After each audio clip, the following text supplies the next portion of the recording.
जी नाज़रीन, programme news talk में अव्हांखे भलीकार चऊं था ऐं पंहिंजे अॼु जे प्रोग्राम में असीं ॿिनि अहम मामलनि ते ॻाल्हि ॿोल कंदासीं। पहिरियों मामिलो आहे मौजूदा हुकूमत, उन जा इतिहादी उन खां धार पिया थियनि ऐं उन खां पोइ अपोज़िशन जूं जेके सरगर्मियूं आहिनि उहे बि तेज़ पियूं थियनि। त उन ते ॻाल्हि ॿोल कंदासीं। थी पाकिस्तान जी तारीख़ जी शायदि पहिरीं हुकूमत आहे जंहिंखे एतिरी सपोर्ट हासिलु थी मुख़्तलिफ़ इदारनि जे तरफ़ां, पॉलिटिकल पार्टियुनि जे तरफ़ां, पर तंहिंजे बावजूदि उहा PTI जेका हुकूमत आहे उहो परफॉर्म न करे सघी जेतिरो उन्हनि खे करणु खपे हा। उनजो नतीजो इहो आहे त न रुॻो हाणे उन्हनि जा इतिहादी ऐं उन्हनि जी पार्टी जा अहम जेके लीडर आहिनि उहे उन्हनि खां मायूस थी विया आहिनि।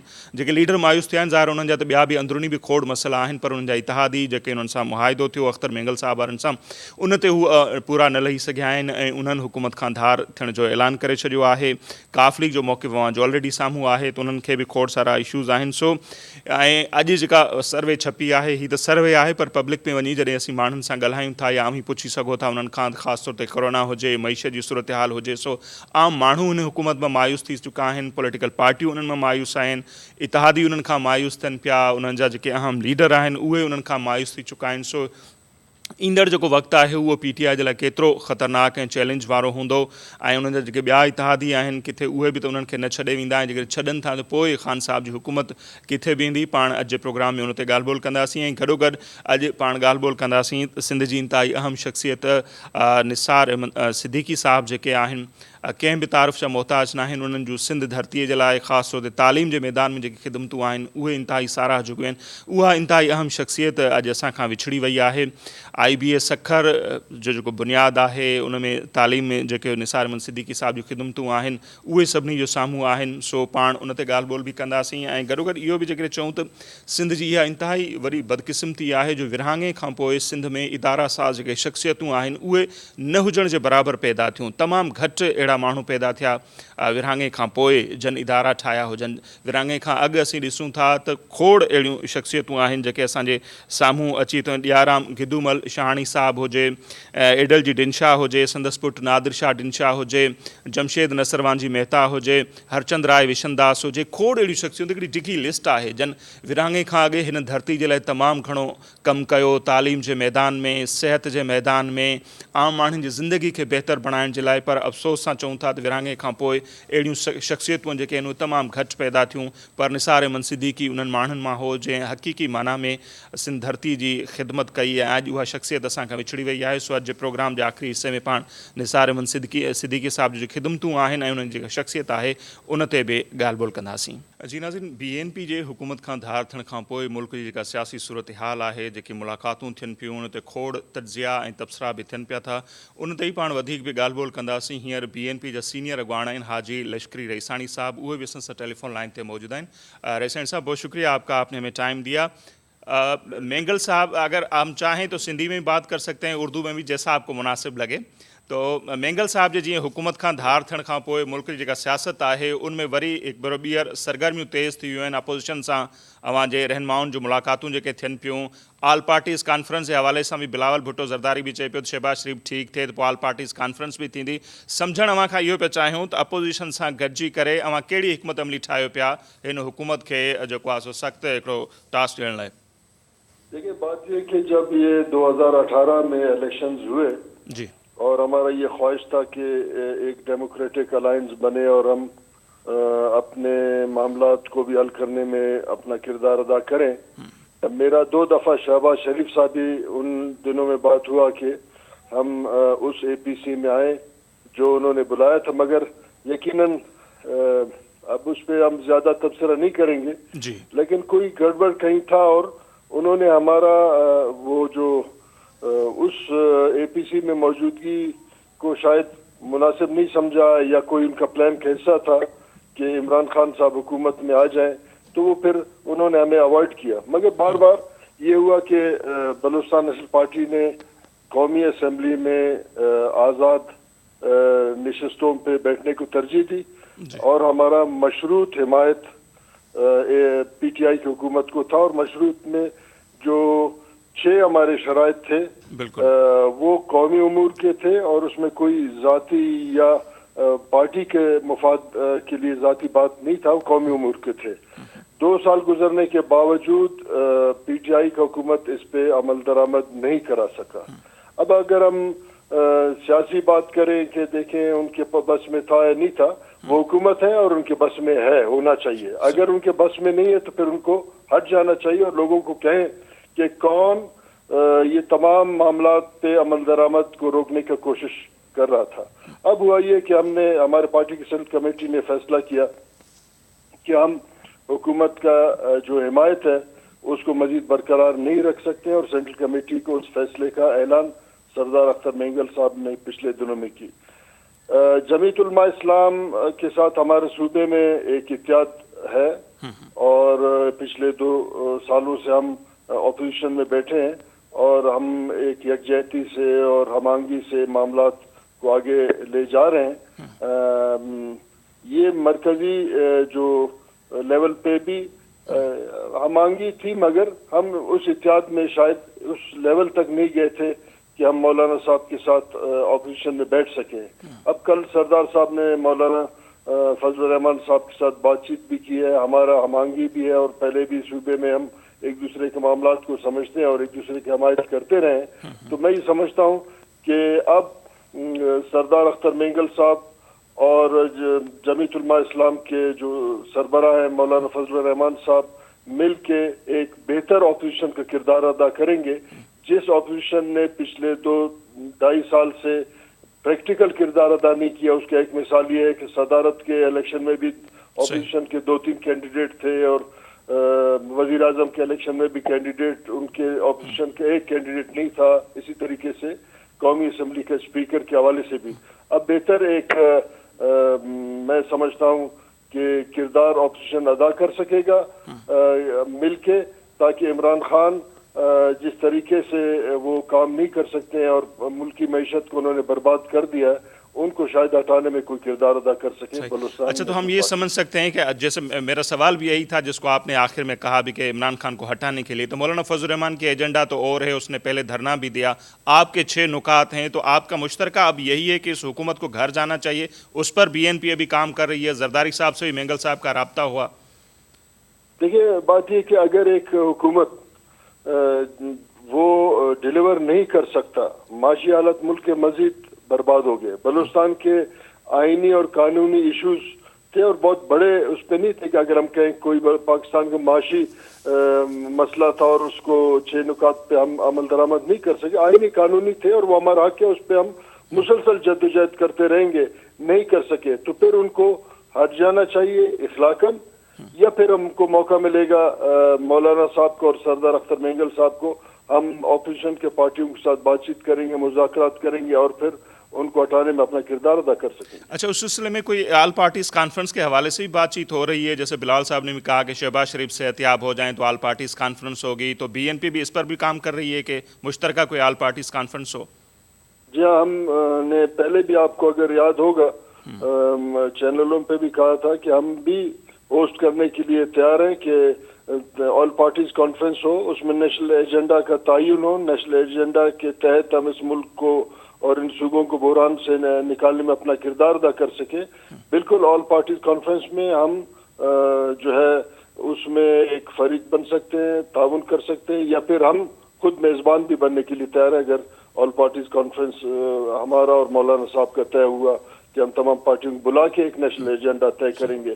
آپ کو اگر یاد ہو سردار صاحب نے اپنے پہلے تقریر میں قومی اسمبلی میں بھی کہا کہ نیشنل ایجنڈا کا تعین ہونا چاہیے. آج ملک افراتفری کا شکار اس لیے ہے کہ اکثر پولیٹیکل پارٹیز اور حکومتی پارٹی کے پاس کوئی ایجنڈا نہیں ہے، وہ سب افراتفری کے شکار ہیں.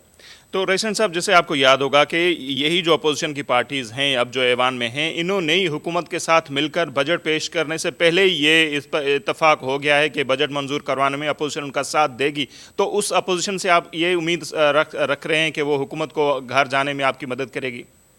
دیکھیں، ہم امید تو نہیں رکھتے، کیونکہ میں نے پہلے کہا کہ آپ کو یاد ہوگا کہ صدارتی الیکشن میں بھی ان میں امانگی نہیں تھی، اور چیئرمین سینٹ میں کے الیکشن میں کیا کچھ ہوا. امید نہیں ہے، مگر یہ ہمارا حق بنتا ہے کہ ہم عوام کو ریلیف دینے کے لیے، آئین کی بالادستی قائم کرنے کے لیے ایک کوشش کریں، اور اس کوشش میں کامیابی ناکامی کا جو ہے نا جو بات ہے وہ اپوزیشن کے بڑے پارٹیوں پہ ہمارا کوشش ہو سکتا ہے، اور ہم نے تمام جدوجہد میں یہ کوشش کی ہے کہ جہاں پارلیمنٹ کے بالادستی کے لیے بات ہو تو ہم نے اپنا کردار ادا کیا. صحیح. اچھا اختر صاحب نے یہ بھی کہا کہ اب جو حکومت کے اور اتحادی ہیں ان کو اپنے ضمیر کی آواز سننی چاہیے، تو وہ اپنی ضمیر کی آواز سنیں گے یا نہیں پتہ نہیں، لیکن آپ جیسے اپوزیشن سے رابطے کر رہے ہیں، ایسے حکومت کے جو اور اتحادی ہیں، ایم کیو ایم ہو گئی، کاف لیگ ہو گئی، اور جو چھوٹے بڑے پارٹیاں ہیں، ان سے بھی آپ رابطے میں ہیں؟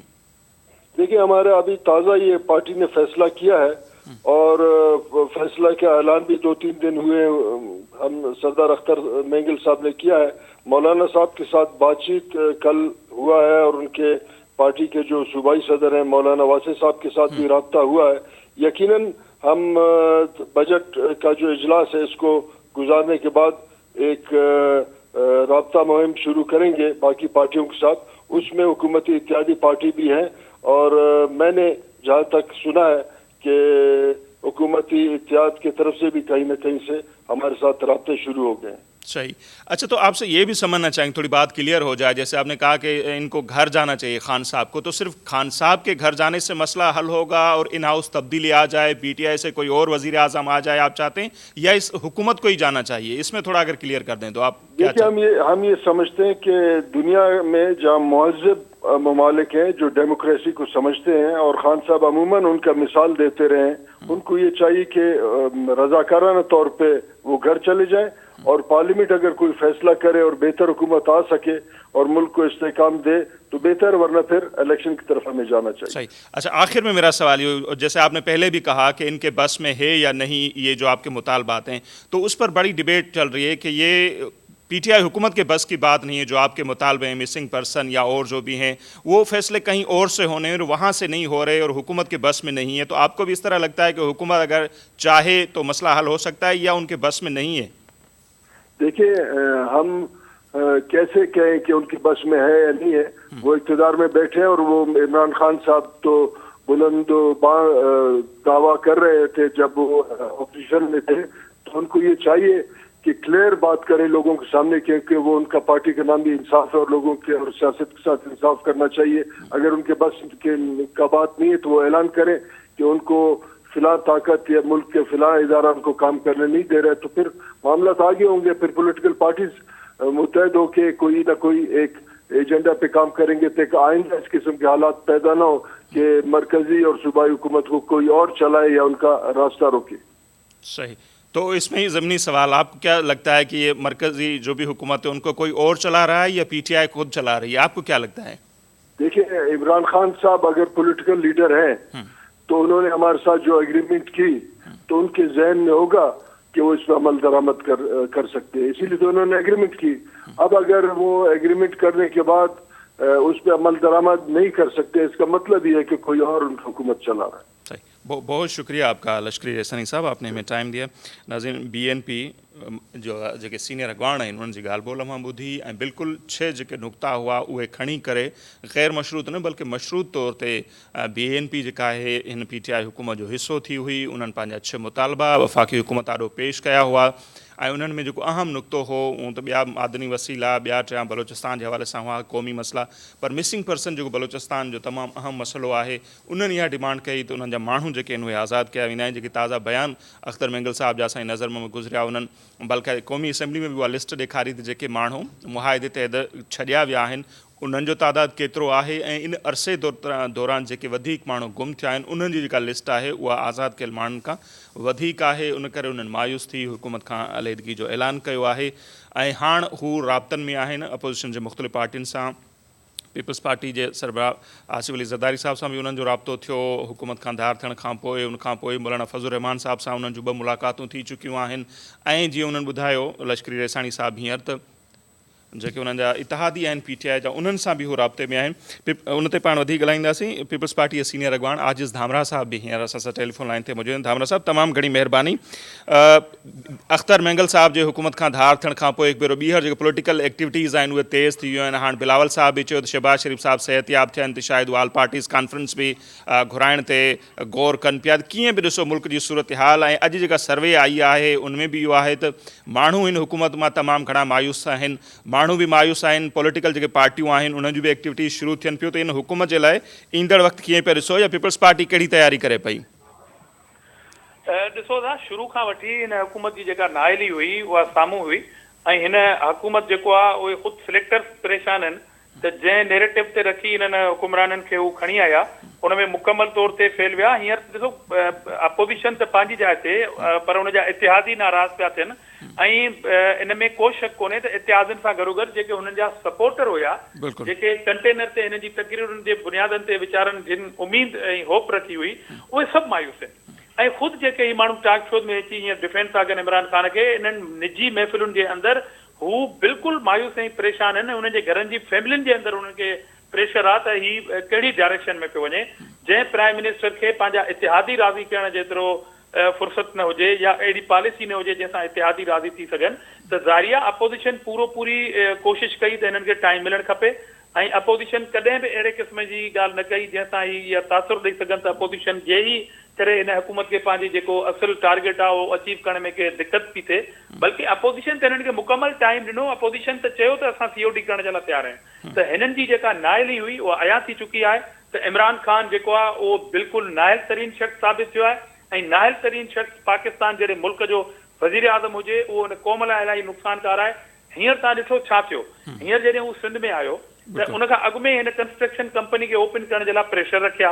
असां सम्झो त शायदि हिनखे कंहिं ॿी तरक़ी जी जेकॾहिं का ख़्वाहिशमंद हुजे पर हिनखे अल्टरनेट माफ़िया जी ज़रूरत हुई छो जो जॾहिं खंड जी माफ़िया हिन जे हथनि मां निकिरी वई ऐं खंड माफ़िया जो चीफ जेको माण्हू आहे उहो हींअर लंडन में वेठो आहे त हिननि खे कंस्ट्रक्शन सां दिलचस्पी हींअर अचण खां पोइ हिन कयो छा त लाड़काणे में अची सरकारी प्रोटोकॉल जेतिरो ख़र्चो कयो वियो हिकिड़े ॾींहं में उते हिकिड़े ठेकेदार जी दावत खाई 5 मिंटनि में तव्हां हलिया वियो ऐं तव्हां सिंध हुकूमत सां किरोना जे हवाले सां हिकिड़े 5 मिंटनि जी मीटिंग न करे सघियो था त ही मुकमल तौर ते हिननि जो जेको आहे उहो नाकामी आहे ऐं हिन सॼी नाकामी जो जेको सबबु आहे उहो ख़ुदि इमरान ख़ान जी ज़ाती होड अना ऐं ज़िद आहे।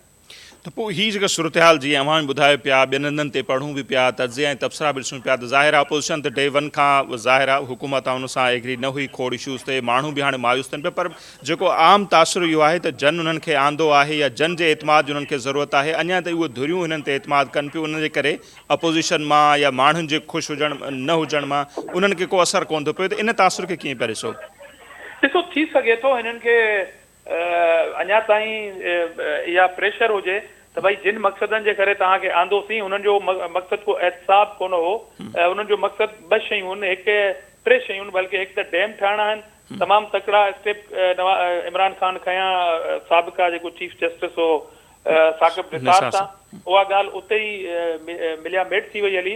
उनखां पोइ हींअर हिननि जेको टारगेट खयो आहे उहो आहे NFC ऐं 18th अमेंडमेंट खे कंट्रोवर्शियल में आणण जे लाइ ऐं हीअ फौरी तौर ते उन में चेंजिंग करण जी ॻाल्हि था कनि पर मतिलबु कंहिं अकुल वारो माण्हू हिननि खे इहा ॻाल्हि ॿुधाए अलाए केरु माण्हू आहिनि जेके इमरान ख़ान खे ट्रक जी बत्ती जे पोयां पिया हलाइनि त जंहिं शइ का माना मुमकिन न हुजे जंहिं दीवार खे धको ॾियणु पियो चाहे उहा किरण था पर हिलण बि मुमकिन कोन्हे।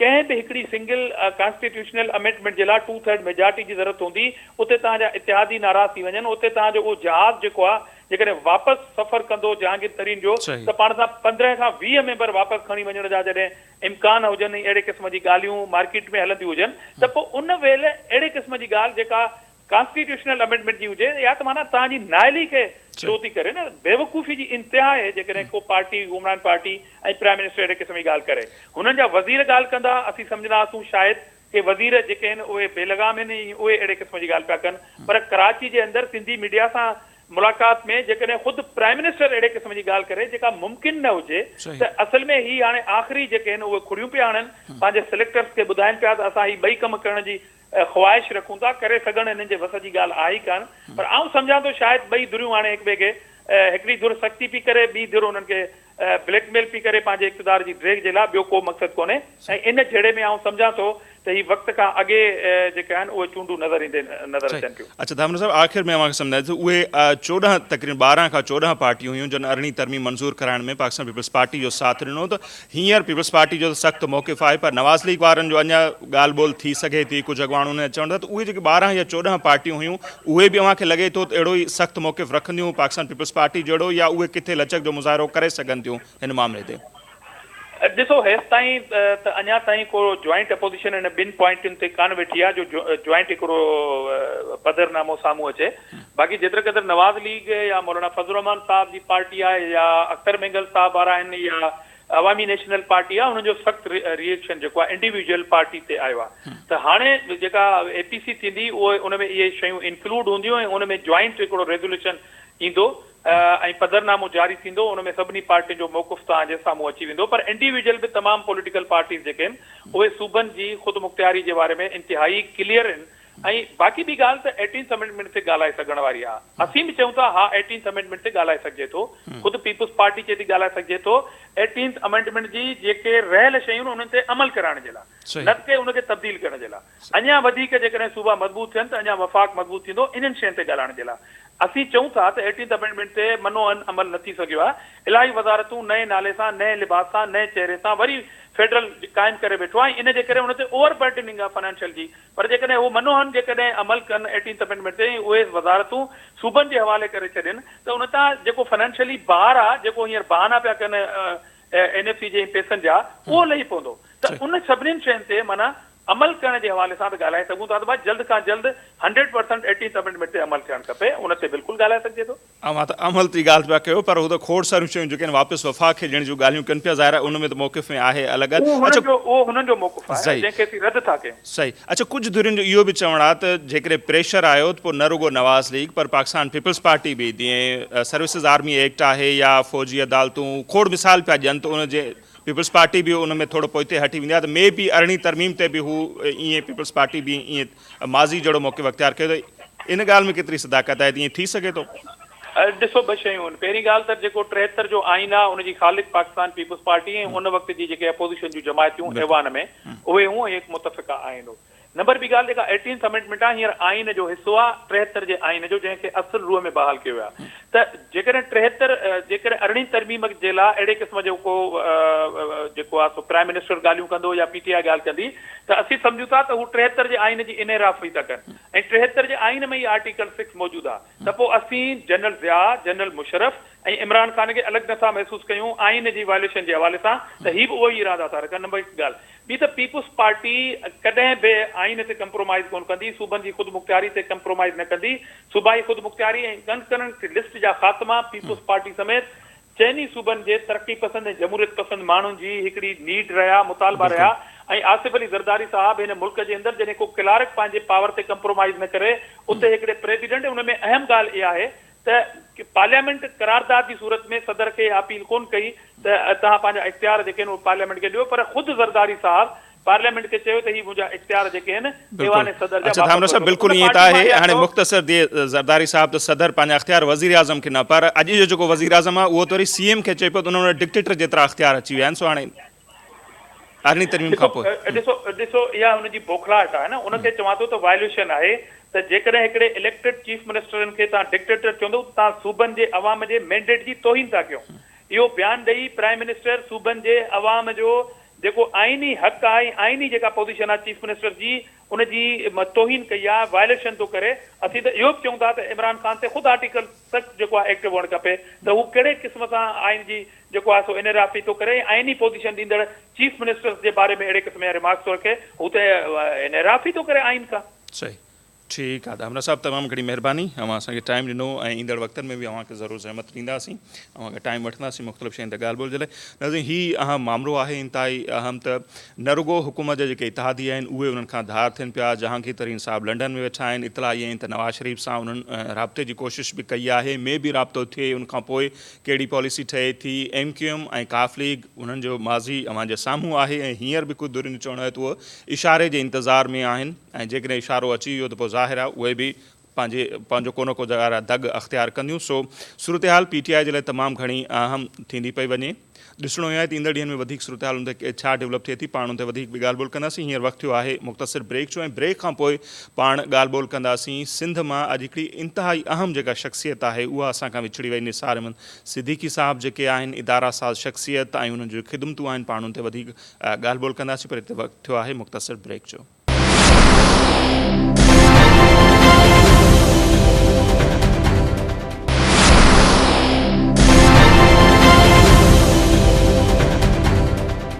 जी नाज़रीन, ब्रेक खां पोइ हिकु भेरो ॿीहर अव्हांखे भलीकार चऊं था ऐं असीं ॻाल्हि ॿोल कंदासीं निसार अहमद सिद्दीकी साहब जेके अॼु असां खां विछड़ी विया आहिनि ऐं सॼी सिंध सोगवार आहे, सॼो मुल्क सोगवार आहे। सोशल मीडिया ते अव्हां नज़र विझंदा त उहा भरी पई आहे। उन सां ई सिंध जो केॾो वॾो लॉस थी वियो। निसार अहमद सिद्दीकी जेके इदारा साज़ शख़्सियत जन जेके इदारा ठाहिया उहे असांजे साम्हूं आहिनि, जेके ख़िदमतूं सर अंजाम ॾियनि पिया। उन ते पाण ॻाल्हि ॿोल कंदासीं। सिंध जे नामियारी शख़्सियत साईं अयाज़ गुल साहब हींअर असां सां टेलीफोन लाइन ते मौजूदु आहिनि। अयाज़ गुल साहब, तमामु घणी महिरबानी, अव्हां टाइम ॾिनो। कीअं बि ॾिसो सर, ही केॾो वॾो लॉस आहे, नुक़सानु आहे सिंध धरती जो, निसार अहमद सिद्दीकी साहब जो जेको विछोड़ो आहे? बिल्कुलु भाउ, निसार साहब जो विछोड़ो हिकिड़ो तमामु वॾो हिकिड़ो सान्यो मां चवंदुसि हुनखे, वॾो हिकिड़ो अलमियो आहे जेको ख़ासि तौर ते उन्हनि सभिनी माण्हुनि जे लाइ इहा हिकिड़ी ॾुख जी ख़बर हूंदी जेके मेरिट में यकीन रखंदा आहिनि, जेके इन ॻाल्हि में यकीन रखंदा आहिनि त बेपोच माण्हुनि जो बि कोई धणी साईं हूंदो आहे।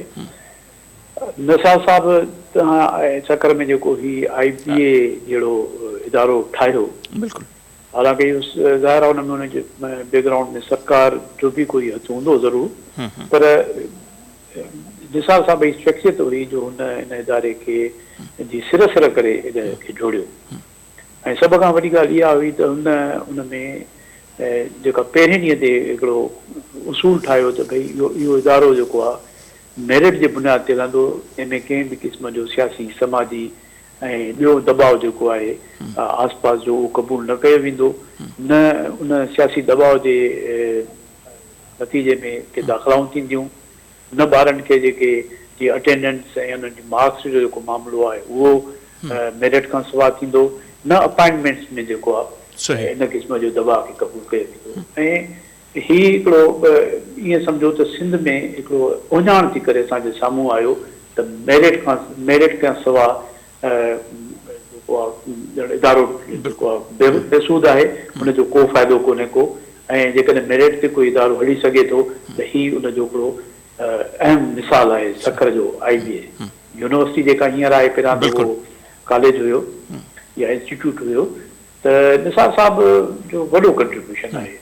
जॾहिं उहो हिते कमिश्नर हुयो त उन ज़माने में बि हुन कॉपी कल्चर जे ख़िलाफ़ु हिकिड़ो वॾो स्टैंड वरितो हुयो ऐं उहे सभु धुरियूं जंहिंमें सभई जेके स्टेक होल्डर्स आहिनि तालीम जा, उहे सभु हुन ते नाख़ुशि हुआ ऐं उन्हनि जलसा जुलूस पे कढिया त भई निसार साहब खे या त हटायो वञे या उहो इन सॼे धंधे सां जेको आहे हथु खणे।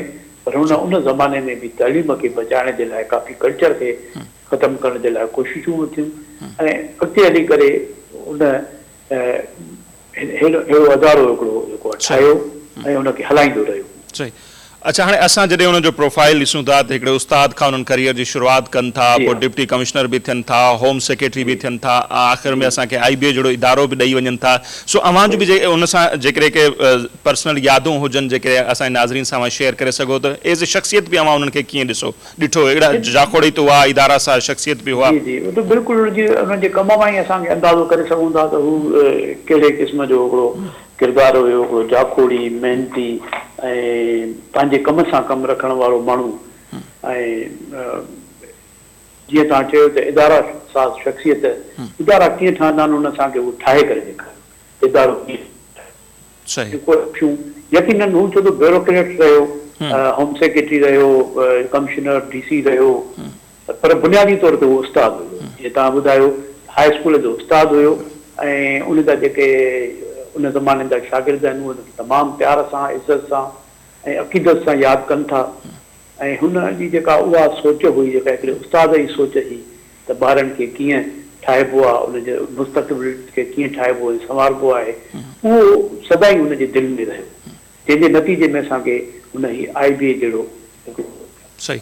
अच्छा, ऐं सभु सिंध जी इहा केॾी बदकिस्मती ॾिसो था जो विरहाङे खां अॻु जेका असां तारीख़ पढ़ूं था त उनमें वॾियूं वॾियूं शख़्सियतूं आहिनि, जन मुख़्तलिफ़ इदारा ठाहिया ऐं उन खां पोइ विरहाङे खां पोइ तमामु घटि अहिड़ियूं शख़्सियतूं पैदा थियूं। निसार अहमद सिद्दीकी साहब उन्हनि में आहे, या डॉक्टर भट्टी साहब गिम्स वारा आहिनि, भट्टी साहब आहे, अदीब हसन रिज़वी साहब आहे, बाक़ी असांखे नज़र कोन ईदी साहब हुयो। मतिलबु मुख़्तलिफ़ शोबनि में असांखे एकड़ बेकड़ माण्हू मिलनि था ऐं हींअर त हिकिड़ी ऊंदहि आहे जो असीं नज़र फिरायूं था त असांखे किथे बि नज़र, हर माण्हू जेको आहे उहो कंहिं न कंहिं मसइलत जे तहत, कंहिं मफ़ाद जे तहत उहो पए थो नौकिरियूं करे। निसार सिद्दीक़ी नौकिरी न कई, घटि में घटि IBA हुनजो सबूत आहे त हुन नौकिरी न कई, हुन इश्क कयो, हुन इन इदारे खे सां मोहबत कई, हुन हितां जे माण्हुनि सां मोहबत कई।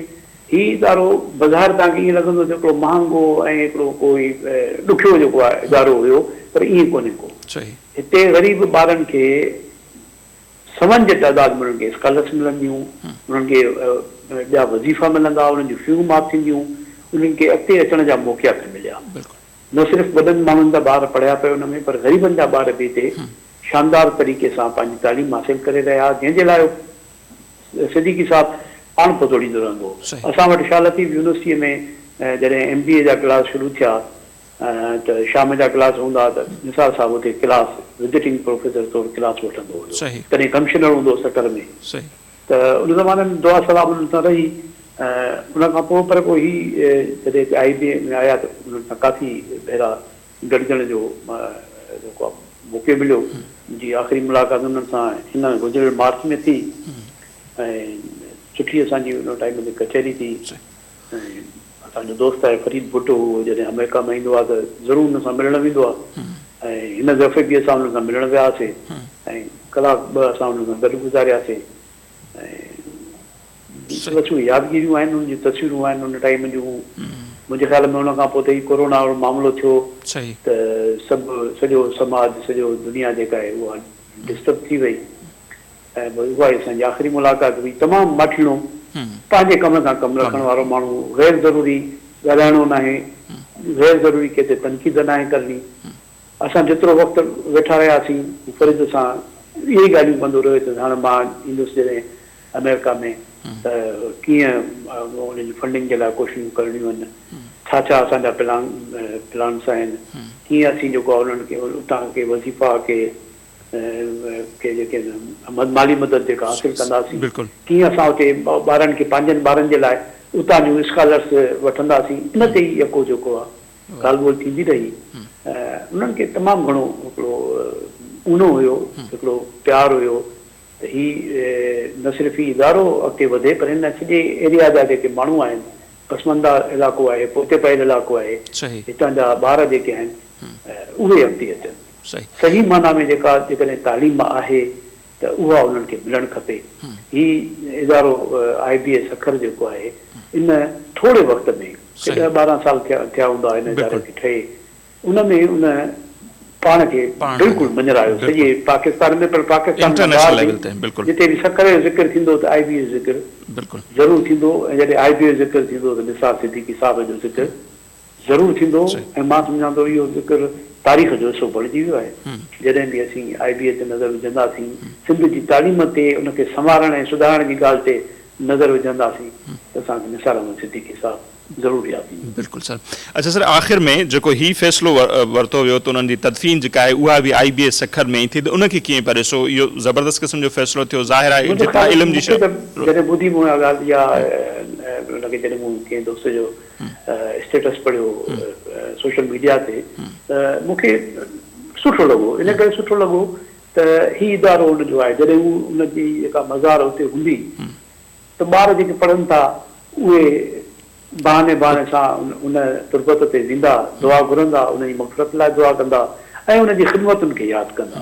अॻ में जी जी बिल्कुलु, असां वटि हिकिड़ो मिसाल अॻ में ई मौजूदु आहे सिंध यूनिवर्सिटी में, आलम आहे काज़ी साहिब जो, त ही बि ॼण हिकिड़े इन क़िस्म जो सखर में हिकिड़े यादगार थी वञे थो। जेकॾहिं ईअं थिए थो, इहा चङी ॻाल्हि थींदी।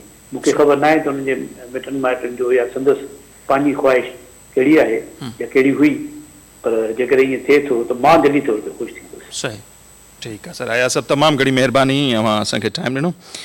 नज़र उहा ई ॻाल्हि त उन मौक़े ते जॾहिं ऊंदाह हुजे, उन ऊंदाह जे माहौल में हिकिड़ो अहिड़ो ॾीओ रोशन थियो जंहिं सॼे जग खे रोशन करण जो उन में हिकिड़ी तड़प हुई, हिकिड़ो ख़्वाबु हो, हिकिड़ी ख़्वाहिश हुई। उन ख़्वाब खे ताबीर में तब्दील करण जे लाइ उन्हनि सखर में हिकिड़ो शानदार इदारो ठाहियो, जेको नो डाउट इंटरनेशनल लेवल जो इदारो आहे IBA सखर। ऐं उते तमामु घटि माण्हुनि खे बिल्कुलु ख़बर आहे त उते वॾो तादाद जेको आहे उहो ग़रीब माण्हुनि जेके फैमिलीज़ आहिनि उन्हनि जे ॿारनि जो उते पढ़े पियो थो, उन्हनि खे वज़ीफ़ा, स्कॉलरशिप, अलाए छा छा मिले थो, ऐं मेरिट जे बुनियाद ते उते उन्हनि खे दाख़िला मिले थी, उन्हनि जी मदद थिए थी।